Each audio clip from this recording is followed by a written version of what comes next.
Hello friends, welcome back to our channel. இன்னைக்கு நம்ம வந்து ஒரு சூப்பரான ஸ்நாக் ரெசிபி தான் பார்க்க போறோம். பொட்டேட்டோ வெஜஸ் வீட்லயே எப்படி செய்யறதுன்னு சொல்லிட்டு பார்க்க போறோம். இதுவரைக்கும் நம்ம சேனலை சப்ஸ்கிரைப் பண்ணாதவங்க சப்ஸ்கிரைப் பண்ணிட்டு பக்கத்துல இருக்க பெல் ஐகானை கிளிக் பண்ணிக்கோங்க. அப்பதான் நான் அப்லோட் பண்ற வீடியோஸ் எல்லாமே நீங்க மிஸ் பண்ணாம பார்க்கலாம். 3 மீடியம் சைஸ் பொட்டேட்டோ எடுத்திருக்கேன். தோலை நல்லா சீவிட்டு அதை எப்படி நம்ம கட் பண்றதுன்னு சொல்லிட்டு இப்போ பார்க்கலாம். பொட்டேட்டோ ஃபர்ஸ்ட் 2 ஹாஃபா கட் பண்ணிக்கோங்க. அதுக்கப்புறம் நல்லா நீல வாக்கா கட் பண்ணிக்கோங்க. கொஞ்சம் தடுசா இருக்கிற மாதிரியே கொஞ்சம் கட் பண்ணிக்கோங்க. இப்போ பாருங்க, நான் எடுத்து காமிக்கிறேன் பாருங்க. இந்த மாதிரி சைஸ்ல கட் பண்ணி எடுத்துக்கோங்க. எல்லா பொட்டேட்டோஸும் இந்த மாதிரி கட் பண்ணி எடுத்தாச்சு. ஆக்சுவலாக ஃப்ரெஞ்ச் ஃப்ரைஸ்க்கு வந்து நம்ம ஃபிங்கர் சிப்ஸ் மாதிரி நறுக்குவோம். வெஜ்ஜஸ்க்கு வந்து இந்த மாதிரி நறுக்கி எடுத்துக்கணும். நான் ஆல்ரெடி ஃப்ரெஞ்ச் ஃப்ரைஸ் ரெசிபி வந்து நம்ம சேனலில் அப்லோட் பண்ணியிருக்கேன். ஸோ பார்க்காதவங்க நான் லிங்க் வந்து மேலே ஐ பட்டனில் கொடுக்குறேன், கண்டிப்பாக பாருங்கள். எடுத்ததுக்கப்புறம் இந்த மாதிரி நம்ம நார்மல் வாட்டரில் போட்டு அலசி எடுத்துக்க போகிறோம். தண்ணியில் அலசினதுக்கப்புறம் நம்ம வந்து ஒரு 5 மினிட்ஸ் அளவுக்கு பாயில் பண்ண போகிறோம் பொட்டேட்டோஸை.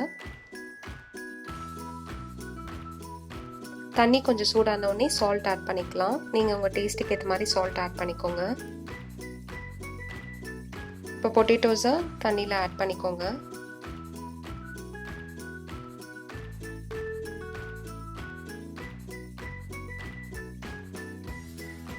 ஃபைவ் மினிட்ஸ் கழிச்சு இந்த மாதிரி ஒரு நைஃப் வச்சு குத்தி பாருங்கள். ஸோ பொட்டேட்டோஸ் வந்து எந்த அளவுக்கு பாயில் ஆகுதுன்னு சொல்லிட்டு உங்களுக்கு தெரியும். ஸோ அப்போ நம்ம வந்து ஸ்டவ் ஆஃப் பண்ணிடலாம். அடுத்து நம்ம வந்து பொட்டேட்டோ வெஜஸ்க்கான கோட்டிங் ரெடி பண்ண போகிறோம். ஸோ 2 ஸ்பூன் அளவுக்கு கார்ன்ஃப்ளவர் எடுத்துக்கோங்க. 2 ஸ்பூன் அளவுக்கு அரிசி மாவு எடுத்துக்கோங்க.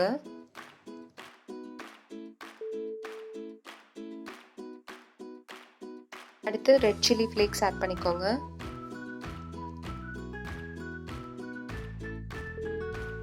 ஒரு ஸ்பூன் அளவுக்கு சாட் மசாலா ஆட் பண்ணிக்கோங்க. 1/4 டீஸ்பூன் அளவுக்கு பெப்பர் பவுடர் ஆட் பண்ணுறேன். உங்களுக்கு காரம் இன்னும் வேணும்னா நீங்கள் இன்னும் கொஞ்சம் பெப்பர் பவுடர் ஆட் பண்ணிக்கலாம். நெய் கொஞ்சமாக ஆட் பண்ணிக்கோங்க. நெய்க்கு பதிலாக நீங்கள் பட்டர் கூட ஆட் பண்ணிக்கலாம். கொஞ்சமாக சால்ட் ஆட் பண்ணிக்கோங்க. நம்ம ஏற்கனவே பொட்டேட்டோஸ் வந்து உப்பு தண்ணியில் தான் வேக வச்சுருக்கோம். ஸோ அதுக்கேற்ற மாதிரி நீங்கள் சால்ட் ஆட் பண்ணிக்கோங்க.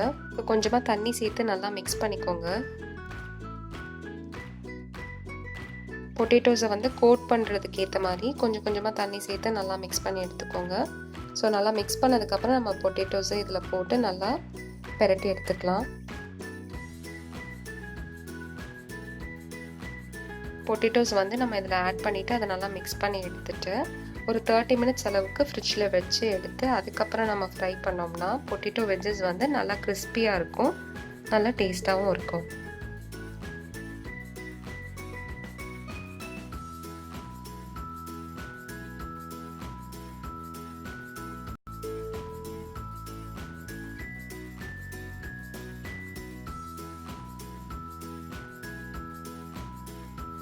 இப்போ நல்லா மிக்ஸ் பண்ணியாச்சு. இப்போ வந்து இதை நம்ம வந்து ஃப்ரிட்ஜில் ஒரு 30 மினிட்ஸ் அளவுக்கு வச்சு எடுத்துட்டு அதுக்கப்புறம் ஃப்ரை பண்ணலாம்.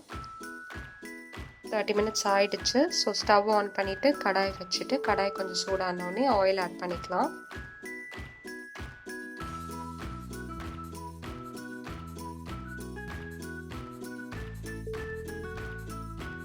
ஆயில் கொஞ்சம் சூடானோடனே பொட்டேட்டோ வெஜ்ஜஸை நம்ம ஆயிலில் போட்டு வறுத்து எடுத்துக்கலாம். ஆயிலில் போடும்போது ஒன்றோட ஒன்று ஒட்டாமல் கொஞ்சம் நல்லா பிரித்து விட்டுக்கோங்க.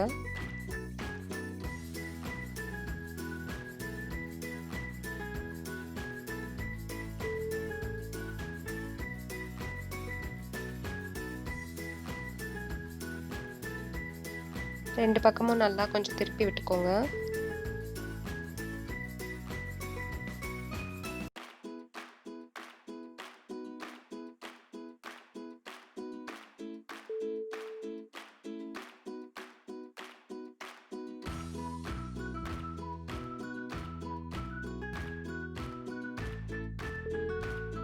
யம்மியான பொட்டேட்டோ வெஜஸ் ரெடி ஆயிடுச்சு.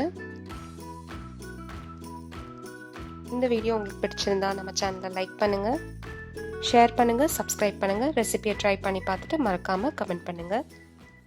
நான் வேறு ஒரு இன்ட்ரெஸ்டிங்கான வீடியோவோட நெக்ஸ்ட் டைம் உங்களை மீட் பண்ணுறேன். தேங்க்யூ ஸோ மச் ஃபார் வாட்சிங்.